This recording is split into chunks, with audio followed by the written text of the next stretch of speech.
कौन थी वेदवती और रावण की मृत्यु का कैसे बनी कारण, जानिए रहस्य। आप सभी ये तो जानते ही होंगे कि महाज्ञानी लंकापति और असुर राज रावण की मृत्यु का कारण माता सीता थीं। लेकिन क्या आपको ये पता है कि रावण की मृत्यु का कारण माता सीता ही क्यों बनी? इसके अलावा रावण की मृत्यु के बाद सीता की अग्नि परीक्षा की असली वजह क्या थी, आइए जानते हैं। आप सभी को पता है कि महाज्ञानी लंकापति और असुर राज रावण की मृत्यु का कारण माता सीता को माना जाता है।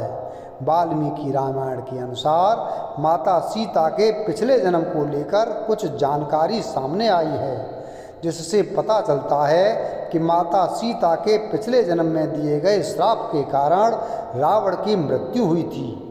ऐसा माना जाता है कि रावण की कुदृष्टि सीता पर पिछले जन्म से ही थी और जिसके कारण माता सीता ने रावण को श्राप दिया था। पुराणों के अनुसार रावण की मृत्यु का कारण माता सीता नहीं बल्कि वेदवती थी। माता सीता का पिछले जन्म में वेदवती नाम था और वेदवती के श्राप के कारण ही रावण का अंत हुआ था।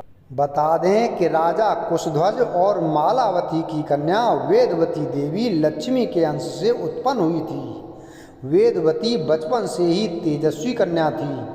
उन्हें वेद मंत्र अर्थ सहित याद थे।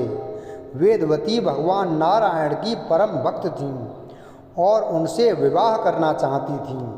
जब वेदवती ने भगवान नारायण को पति रूप में प्राप्त करने के लिए वन में कठोर तपस्या की थी, तब एक दिन आकाशवाणी हुई थी कि अगले जन्म में भगवान विष्णु को तुम्हें पति रूप में पाने का सौभाग्य प्राप्त होगा। लेकिन वेदवती ने अपना तप नहीं छोड़ा। वेदवती की तपस्या से प्रसन्न होकर भगवान विष्णु स्वयं उनके सामने प्रकट हुए और भगवान विष्णु ने कहा कि इस जन्म में यह नहीं हो सकता है, लेकिन अगले जन्म में वह जरूर उनकी पत्नी बनेगी। इसके बाद अगले जन्म में जब भगवान विष्णु ने राम अवतार लिया, तब वेदवती माता सीता के स्वरूप में भगवान विष्णु की पत्नी बनी। जब भगवान विष्णु की पूजा करने के लिए वेदवती गंधमादन पर्वत पर गई थीं, तब एक दिन असुर राज रावण उस पर्वत से होकर गुजर रहा था। तभी वेदवती पर उसकी नज़र पड़ी और वहीं रुक गया।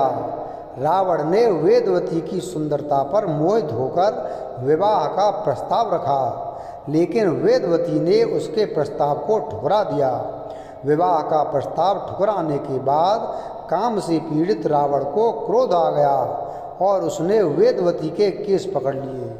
जब रावण उनके साथ जबरदस्ती करने की कोशिश करने लगा, तब क्रोधित वेदवती ने अपने तपोबल से कुछ समय के लिए रावण को जड़ बना दिया और अपने केस छुड़ाकर रावण को श्राप दिया कि एक दिन वह उसकी मृत्यु का कारण बनेगी। श्राप देने के बाद उन्होंने खुद को अग्नि में समर्पित कर दिया।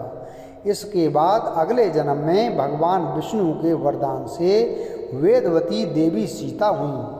सीता हरण के कारण रावण भगवान विष्णु के अवतार भगवान राम के हाथों अपने सगे संबंधियों के साथ मारा गया। राम अवतार में जब राम, लक्ष्मण और सीता 14 वर्ष के लिए वन में थे, तो इस दौरान राम ने सीता को वेदवती के श्राप की बात बताई और सीता को अग्नि में समर्पित कर दिया। सीता के रूप में वेदवती प्रकट हुई। तब सीता के रूप में रावण ने वेदवती का हरण किया था। जब रावण का वध हो जाता है, तब सीता की अग्नि परीक्षा होती है। इसमें वेदवती अग्नि को समर्पित हो जाती हैं और माता सीता अग्नि से बाहर आ जाती हैं। वीडियो अगर पसंद आया हो तो वीडियो को लाइक करें, चैनल को सब्सक्राइब करें और बेल आइकन प्रेस करें। धन्यवाद।